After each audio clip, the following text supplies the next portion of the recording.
சேனலுக்கு நேரில் அனைவரையும் அன்புடன் வரவேற்கிறேன். அறம் 45. பிரகாஷ் அறையுள்ளே வர கீர்த்தி எழுந்தமர்ந்திருந்தாள். முழிச்சிட்டியா? சாவி கேட்டாங்க, அதான் கொடுக்க போனேன். எனக்கு தெரியும், முழிச்சுதான் இருந்தேன். கீர்த்தி கூற, அடி கிறுக்கி, அப்போ எழுந்து போக வேண்டியது தானே, என்னை ஏன் போக விட்ட? என் தூக்கம் போச்சு. பிரகாஷ் சொல்லிவிட்டு முறைக்க, எல்லாம் ஒரு காரணமாக தான் தங்கம். ஆமாம், அந்த பொண்ணு தயங்கி தயங்கி நடந்து போச்சு. நான் மீன் தொட்டிக்கிட்ட போய் நின்றுக்கிட்டேன். அந்த பொண்ணு முகம் பார்க்காம எனக்கே சங்கடமாக இருக்குது. அந்த பொண்ணு பாவம்மா. பிரகாஷ் சங்கடமாக கூற, வெண்ண இப்போதான் திரண்டு வருது பிரகாஷ், கொஞ்சம் பொறுத்துருங்க. எனக்கு ஒன்றும் இல்லைம்மா, பார்த்து செய். புலி இருக்க பயமேன். கீர்த்தி பிரகாஷை பார்த்து புன்னகையுடன் கேட்க, சரி வாயடிக்காத, இறங்கி வா, சோஃபாக்கு போவோம். ஆசை தோசை, உன் பூனைக்குட்டி எழுந்தா அவ்வளோதான், வா வந்து படு. தூக்கமே இல்லை, வாடி புலி, சத்தம் போடாம வா, நம்ம ஒரு ஆம்பளை பூனைக்குட்டி பெற்றுப்போமா?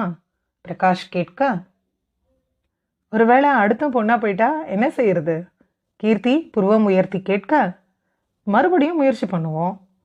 பிரகாஷ் கன்சுமிட்டி சொல்ல கீர்த்தி முறைக்க அதை பொருட்டாக பார்க்காது பிரகாஷ் அவளை சோஃபாவிற்கு தூக்கிச் சென்றிருந்தான்.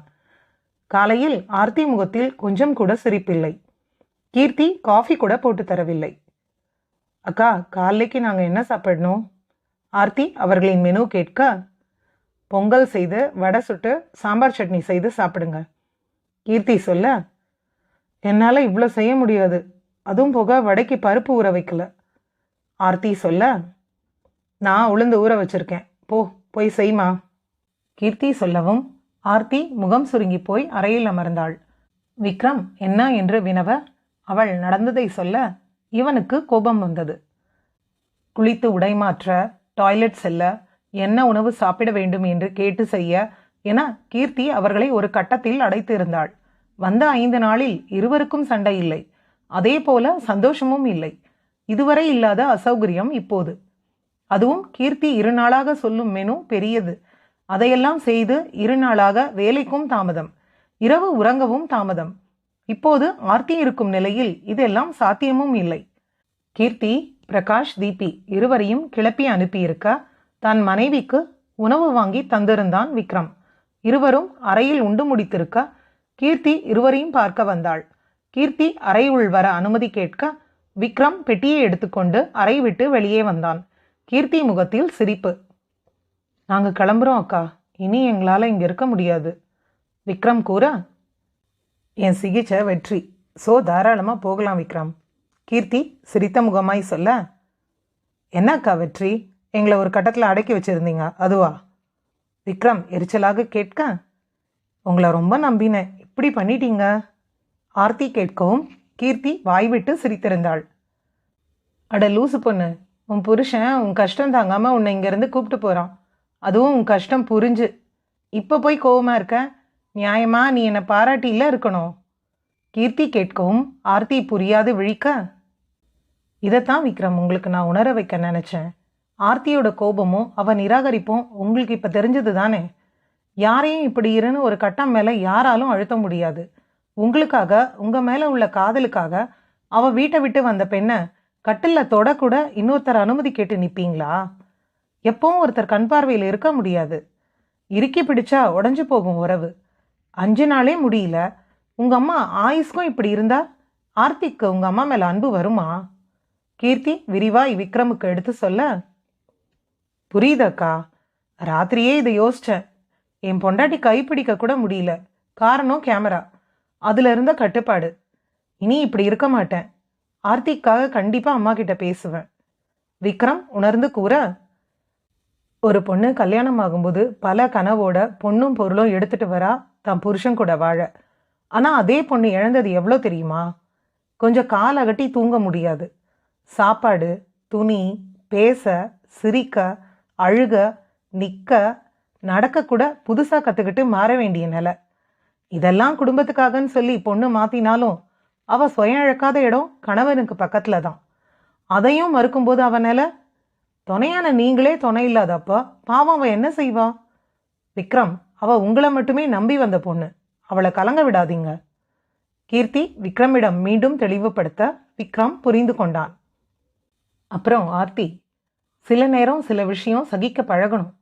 உன் மாமியாருக்கு துணையா யாரும் இல்லை. அங்கே இத்தனை வருஷம் அவங்க கணவரோட வாழ்ந்த வீட்டை விட்டும் வர முடியாம, பையனையும் அனுப்ப முடியாம அவங்க கவலை பெருசு. அந்த கவலையில் இல்லை தனியாக போயிடுவோன்ற பயத்தில் பையனை பிடிச்சு வைக்க தான் அவங்க அப்படியெல்லாம் பேசுகிறாங்க. அவங்களுக்கு நானும் உங்களோட இருக்கேன்னு சொல்லி உணரவை, நம்பிக்கை கொடு. தனக்காக தான் மருமக இருக்கான்னு அவங்க உன்னை புரிஞ்சுக்கிட்டா அப்புறம் எல்லாமே சுபந்தான். விக்ரமுக்கு அம்மா பாசம்தான். உன்னை அவர் வெறுக்கவும் இல்லை, ஒதுக்கவும் இல்லை. கீர்த்தி கூறவும் ஆர்த்தி கையெடுத்து கும்பிட கீர்த்தி அவள் கைப்பிடித்து கொண்டாள். 2 பேரும் லீவ் போடுங்க, ஊருக்கு போங்க. தனியாக இருக்கிற அவங்கள போய் பாருங்க, பேசுங்க. கண்டிப்பாக மாற்றம் வரும். இத்தனை நாள் இருந்த சண்டை எல்லாம் போதும். ஒருத்தருக்கொருத்தர் துணையா அன்பா இருங்க. கீர்த்தி இருவருக்கும் பொதுவாக அறிவுரை சொல்ல, இதுதான் அக்கா எங்க பிரச்சனை. இப்போ புரியுது என் தப்பு. இனி இதை ஒரு நாளும் செய்ய மாட்டேன். விக்ரம் உறுதி கூற, நானும் அத்தையை புரிஞ்சுக்க முயற்சி பண்ணல அக்கா, சாரி. இனி விக்ரம் எண்ணம் புரிஞ்சு நடப்பேன். ஆர்த்தி சொல்ல, அவ்வளோதான். சிலது தானே உணரும் போது தான் புரியும். 2 பேரும் ஒருத்தருக்கொருத்தர் காது கொடுத்து மற்றவங்க பிரச்சனையை கேட்டிருக்கணும். வாதமும் விவாதமும் செய்ய இது நீதிமன்றம் இல்லை, இல்லறம். அன்பும் புரிதலும் தான் வாழ வழி. சரி சரி, இடத்த காலி பண்ணி ஓடுங்க உங்க வீட்டுக்கு. நான் இன்னைக்கு ரெஸ்ட். கீர்த்தி புன்னகைத்தவாறே சொல்ல இருவரும் இன்முகத்தோடு விடை பெற்று கிளம்பி சென்றனர். அதன்பின் கீர்த்தி அவன் நண்பன் அனீஷை அழைத்து பேசினாள். அவன் நாளை வருவதாக கூற ராம் பற்றிய விவரம் எல்லாம் சொன்னாள். இது ஒன்றும் அவ்வளோ கஷ்டமான விஷயம் இல்லை கீர்த்தி. ஆனால் அவங்க வீட்டில் எல்லாம் சொல்லி ஒரு முறை பேசிட்டு இதை செய். அந்த பொண்ணோட அன்பும் அக்கறையும் தான் இதில் ரொம்ப முக்கியம். அனீஷ் சொல்ல, ஆமாம், அவர் அம்மா அப்பாவை அவர் இப்படி தேடலை, மனைவியை மட்டும்.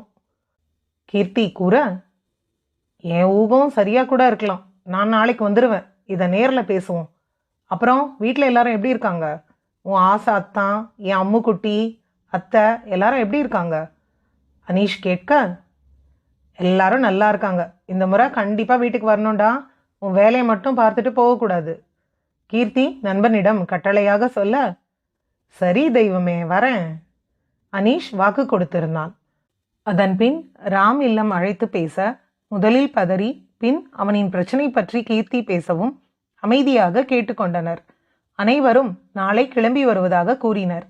கீர்த்தி நன்றி சொல்லியிருந்தாள். பின் இனியாவிற்கு விஷயத்தை சொல்ல சொல்லி ரியாவிடம் கூறிவிட்டு வீட்டை சுத்தம் செய்ய ஆரம்பித்திருந்தாள். அன்று ரியாவின் புத்தகம் அச்சாகி வந்திருந்தது. கீர்த்தி வீட்டில் வந்து சேர்ந்திருந்தது புத்தகம் எல்லாம். கீர்த்தி முகத்தில் புன்னகை. அதையெல்லாம் படம் எடுத்து பிரகாஷ் பார்க்க வாட்ஸ்அப் செய்து வைத்தாள். புத்தகத்தை எல்லாம் எடுத்து பத்திரப்படுத்திவிட்டு அச்சகம் அழைத்து பேசினாள். ரியாவின் புத்தகம் 3ம் இன்று விற்பனைக்கு வந்து விட்டதை சொன்னார்.